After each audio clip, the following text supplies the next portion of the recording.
Are you the author of the resolution in Costa Mesa recently? The veteran resolution? Yes, that's the one, yeah. Right. Well, I don't know that I'm the author. I requested that it be brought forward, and it was a pretty basic resolution recognizing those that have served in our armed forces and in Vietnam, protecting us and fighting for our freedom. And I think it's important to recognize that. I've also recognized the flag of the former Republic of South Vietnam and recognized those that have fought and died for our freedom. And I think it's important to remember that that's a continuing effort that I'm willing to support. So what is your role on that resolution, and how did you come up with that resolution? Some members of the community asked me to bring it forward, and I was glad to do it. The opponent, Phu Nguyen, also at the date you passed that resolution, but he publicly said that he agreed with the resolution, but why the timing is only 2 months before the election? Well, I was happy to do it at any time. That's simply when it was brought forward to me, and I said I was glad to do it. And again, I think it's something that's good to do. We should show honor and respect for those who have served in our armed forces protecting our freedom. Okay. Ông nói rằng cái ông rất là hãnh diện, là ông là cái người đã đưa ra cái nghị quyết ngày vinh danh ngày quân lực Việt Nam Cộng Hòa, vì là những cái người chiến binh là những cái người đã đấu tranh để bảo vệ cho tự do, cho nên mình nên vinh danh họ để nhớ ơn họ. Và như anh hỏi là đối thủ của ông cũng nói là ông dùng cái đó là để vì cái tranh cử.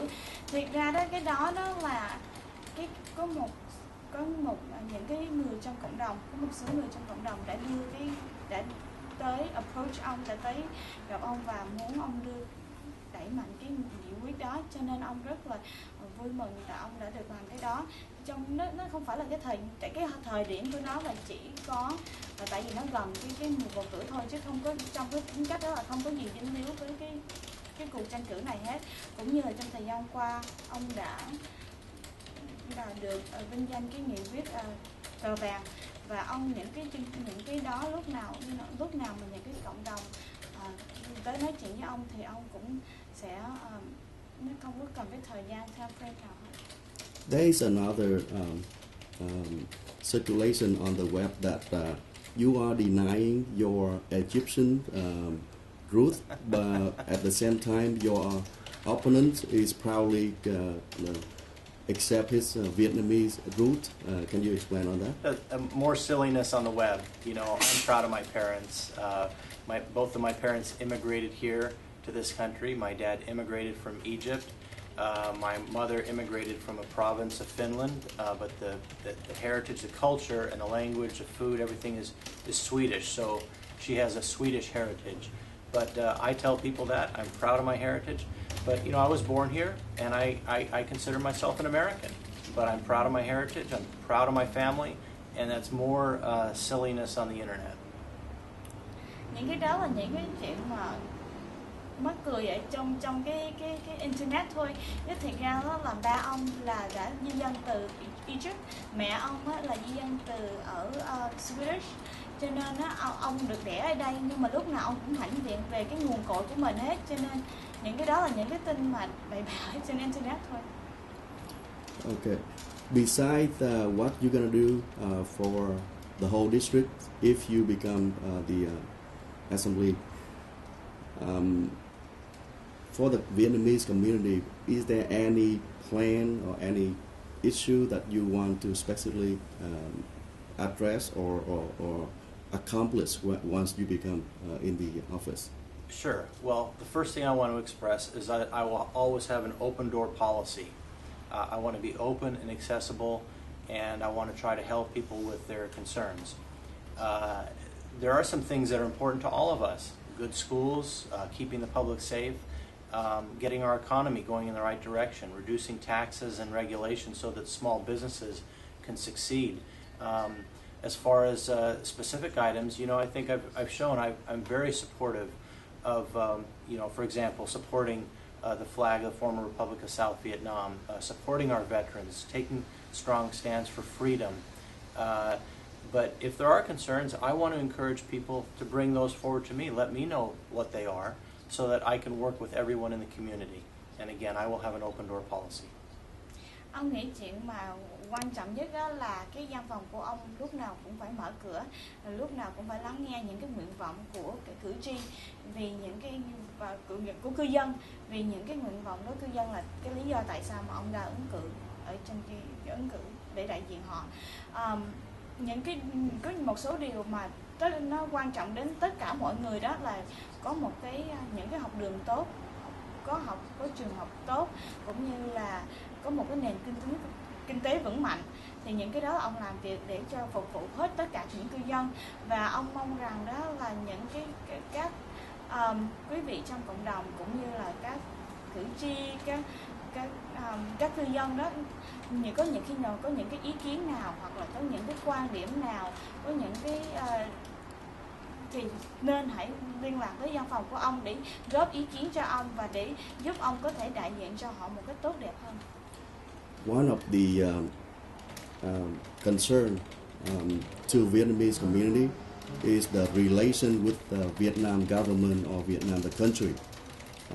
So far, most of the Vietnamese elected official here is quite conservative in that area. If you are in the office and there is a chance to do business with Vietnam, either private sector or government, let's say they coming over here and trying to do business, what is your position on that? Well, I would have some concerns, quite frankly, but again, I want to emphasize that I would be very open and have an open door policy to the people in my district, and I would want to hear what your concerns are, and I would like to hear those now. I would like to hear those in the future if events like this ever come up. I want to get to know what's important to you, and again, I would have some concerns, but the main thing that's very important to me is hearing from the community and you as a voter and a constituent letting me know what your concerns are. Cái câu hỏi của anh là về những cái khi nào mà lỡ gì trong thời gian tới mà những cái giống như kiểu như ban giao giữa Việt Nam với Mỹ, giống như khi Việt Nam qua đây làm ăn hay là Mỹ về. Mình nói cụ thể là mối quan hệ làm ăn thương mại. Dạ, thì như ông nói đó là thứ nhất là riêng ông đó là ông cũng sẽ có những cái concern, những cái lo lắng về đó, về cái vấn đề đó, nhưng mà đó ông muốn nhấn mạnh đó là ông đại diện cho cư dân của cái địa hạt này.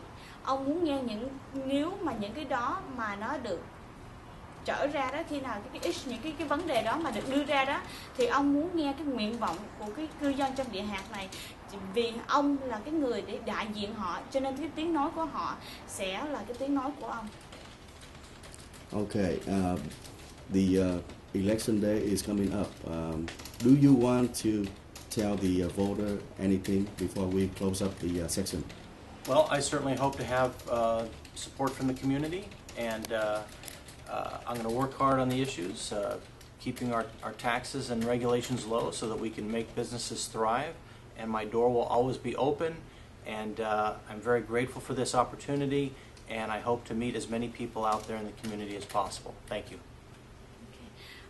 Thứ nhất là ông cảm ơn đã có cơ hội để cho ông có thể nói chuyện, và văn phòng của ông muốn nhấn mạnh rằng văn phòng của ông lúc nào cũng mở cửa để lắng nghe những cái nguyện vọng của các cử tri cũng như là các cư dân trong thành phố, trong cái địa hạt.